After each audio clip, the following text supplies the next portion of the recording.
नाजरीन, ये कुर्रा अर्ज़ अपनी बका की जंग लड़ रहा है। कोरोना वायरस पैंडेमिक ने इस ज़मीन को अपनी लपेट में ले रखा है। बड़ी बड़ी सुपर पावर्स इस अफरीद के सामने हार मान चुकी हैं। सिर्फ तरक्की पजीर ममालिक ही नहीं बल्कि तरक्की याफ्ता ममालिक भी इसकी लपेट में हैं। अगर मादादो शुमार की बात करें तो अब तक पूरी दुनिया में 11 लाख से ज़ायद केसेस रिपोर्ट हो चुके हैं और 60,000 से ज़ायद अमवात हो चुकी हैं। सन 2019 के दिसंबर में चाइना में पहली मर्तबा इस बीमारी के मुतालिक ज़िक्र किया गया और वहाँ पर जब लोगों को बीमारी होना शुरू हुई और लोगों की हलाकतें शुरू हुई तो फिर इस बीमारी के मुतालिक पूरी दुनिया में इसका जिक्र हुआ और पता चलना शुरू हुआ। लेकिन ये बीमारी इतनी जल्दी पूरी दुनिया में फैल जाएगी ये कोई नहीं जानता था।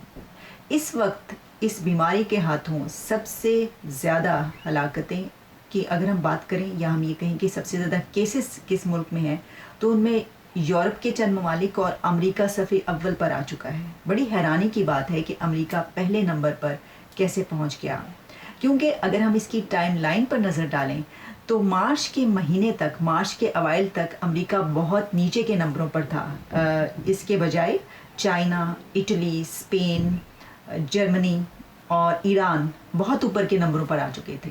लेकिन सिर्फ 10 दिन के अंदर, यानी मिड मार्च से लेकर और उसके बाद आगे तक 10 दिन के अंदर अमेरिका ने इतनी जल्दी ऊपर का सफ़र तय किया इस बीमारी से कि अब सफ़े अव्वल के नंबर पर अमेरिका है। और अमेरिका में अगर हम केसेस की बात करें तो 2,77,000 से ज़ायद केसेस रिपोर्ट हो चुके हैं और अमवात 7,000 से ज़ायद हो चुकी हैं। ये बहुत बड़े नंबर्स हैं। अमेरिका में बहुत तशवीश की लहर फैल चुकी है। जो इंतज़ामिया है, ट्रंप इंतज़ामिया, हुकूमत ने ये कहा है कि इस बीमारी के नतीजे में 2.5 लाख से ज़ायद अमरीकी और जो शहरी हैं यहाँ पर लोग, वो मौत का शिकार हो सकते हैं, जाँ बहक हो सकते हैं। ये बहुत बड़ा फिगर है और अगर इस पे काबू ना पाया जा सका तो ये भी कहा गया कि शायद इससे ज़्यादा अमवात हो जाए। एक बात ये बहुत ज़रूरी है कि आखिर ऐसा क्यों हुआ। इस सिलसिले में अगर आप यहाँ पर रहते हो या आप जानना चाहें कि यहाँ के लोग जो हैं वो जब बाहर अभी भी निकलते हैं तो वो इतनी ज़्यादा परवाह नहीं करते, यानी अभी भी, जबकि इसके हवाले से बहुत सी अलर्ट्स जारी हो चुके हैं। अब बहुत कम लोग सड़कों पर नज़र आएंगे, सन्नाटा होता है। लेकिन ग्रॉसरी स्टोर्स या आप कहीं दूसरे स्टोर्स पर जाते हैं ज़रूरत की चीज़ें लेने तो अभी तक यहाँ पर लोग ना मास्क लगा कर नज़र आते हैं और ना ही ग्लव्स पहने हुए।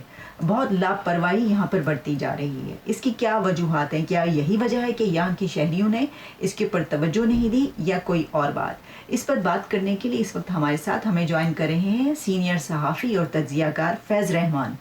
फैज़ रहमान, बहुत शुक्रिया। आपसे यही सवाल कि आप वाशिंगटन में मौजूद हैं और इस वक्त न्यूयॉर्क की अगर बात की जाए तो इस बीमारी का गढ़ बन चुका है।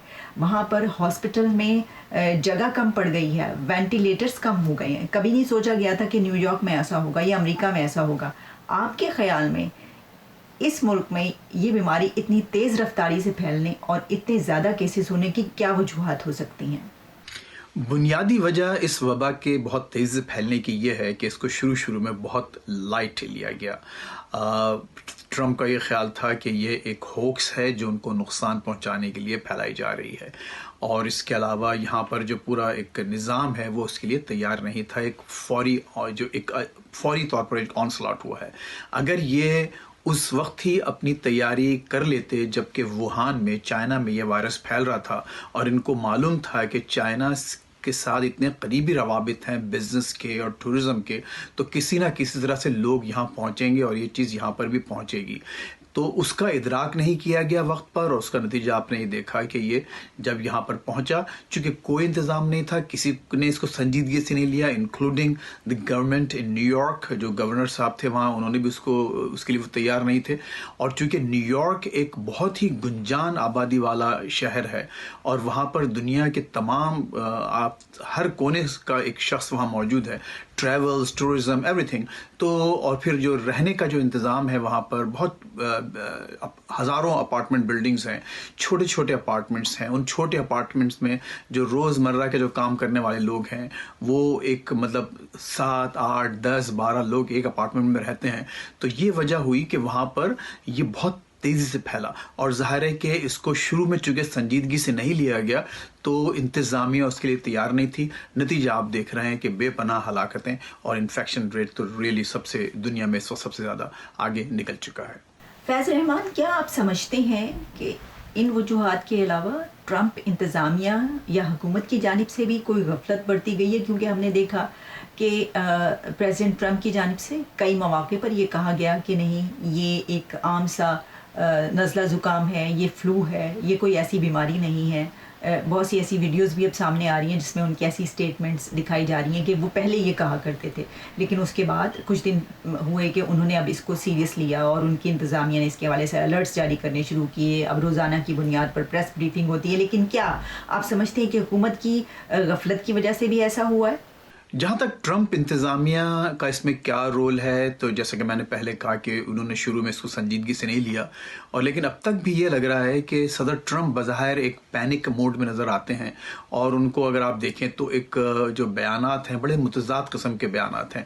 وہ روز بریفنگ دے رہے ہیں اس لیے کہ ان کو لاکھوں لوگ واچ کرتے ہیں، ان کی ایک پولیٹیکل کیمپین چل رہی ہے اسی سال الیکشنز کے لیے. تو وہ یہ چاہتے ہیں کہ وہ اپنے نہ صرف کہ مخالفین کو ٹارگٹ کریں، ان کو اٹیک کریں، بلکہ میڈیا کو بھی وہ مسلسل اٹیک کر رہے ہیں، الجھتے ہیں، ان کو برا بھلا کہتے ہیں. تو لگتا یہ ہے کہ ابھی بھی اس پیمانے پر سنجیدگی نہیں پائی جاتی. لیکن چونکہ امریکہ ایک بہت بڑا ملک ہے، یہاں پر سب کچھ ان کے ہاتھ میں نہیں ہے. جو گورنرز ہیں وہ پریٹی مچ اٹانومس ہوتے ہیں، خود مختار ہوتے ہیں. تو لکیلی جو بڑی بڑی جو سینٹرز ہیں جیسے کہ New York, California, Washington D C کا جو ایریا ہے، ورجینیا، میریلینڈ وغیرہ، یہ وہ تمام علاقے، ٹیکسس، تو یہ تمام وہ علاقے ہیں جہاں پر گورنرز اپنے ایکشنز لے رہے ہیں اور مقامی طور پر اس کو کنٹرول کرنے کی کوشش کی جا رہی ہے. لیکن جہاں تک آپ کے اس سوال کا تعلق ہے کہ کیا ٹرمپ اور خود ان کی اپنی انتظامیہ اس کو سنجیدگی سے لے رہی ہے، میں سمجھتا ہوں کہ جو کیبنٹ لیول، سب کیبنٹ لیول کے جو لوگ ہیں وہ یقیناً، اور جو بیوروکریٹس ہیں وہ اس میں دن رات انوالو ہیں اور چاہتے ہیں کہ اس پہ جلد از جلد قابو پایا جائے اور ایک فوری طور پر حل نکلے. لیکن جو ٹاپ ٹیئر کے لوگ ہیں ان میں ابھی بھی بہت غیر سنجیدگی نمایاں ہے، اور اس کی وجہ میں سمجھتا ہوں کہ شاید اس لیول پر بھی اور اس موقع پر بھی بہت زیادہ سیاست کھیلی جا رہی ہے. جی بہت شکریہ فیض رحمان آپ کا. ناظرین، فیض رحمان نے جس طرح بات کی کہ وہاں پر کیا وجوہات ہیں، لیکن امریکہ اس وقت بہت پریشانی کی صورتحال میں ہے. دوسرے ممالک بھی، اٹلی کی اگر ہم بات کریں کہ وہاں پر جس طریقے سے کیجولیٹیز، ڈیتھ ریٹ وہاں پر اتنا زیادہ رہا کہ وہاں پر تقریباً 14,000 سے زائد اموات اب تک ہو چکی ہیں. اس کے علاوہ اسپین میں 11,000 سے زائد، اور فرانس میں 6,000 سے زیادہ. یہ تمام ممالک وہ ہیں جو ترقی یافتہ ممالک کہے جاتے ہیں، جہاں پر ہیلتھ ایشوز نہیں ہوتے، جہاں پر لائف سٹائل بہت بہترین ہے، جہاں کا فوڈ بہت بہترین ہوتا ہے. یہ وہ ممالک ہیں جو سپر پاورز کہلاتے ہیں. تو پھر ان ممالک میں ایسا کیا ہوا؟ میرا خیال ہے کہ اس پہ ہم نے آج امریکہ کے حوالے سے بات کی ہے. کل کے پروگرام میں ہم اسی بیماری کے کچھ اور اینگلز پر بھی بات کریں گے، لیکن ابھی تک کے لیے اتنا ہی. دوبارہ ملاقات ہوگی. Good bye till next time.